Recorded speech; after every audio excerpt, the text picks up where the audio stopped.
ગાડી વાળો હોય તે નીકળજે એટલે લઈ જા.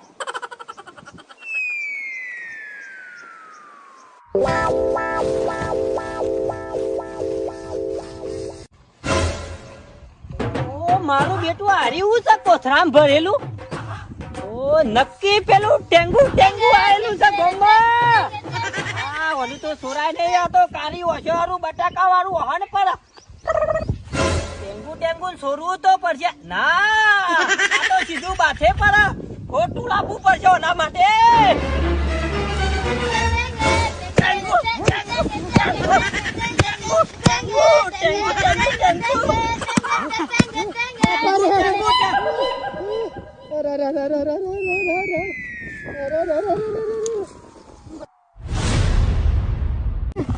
બાલ્યા તું પાન્યા કા મુકા બોલું ટેંગુ આવી છે ગોમમાં.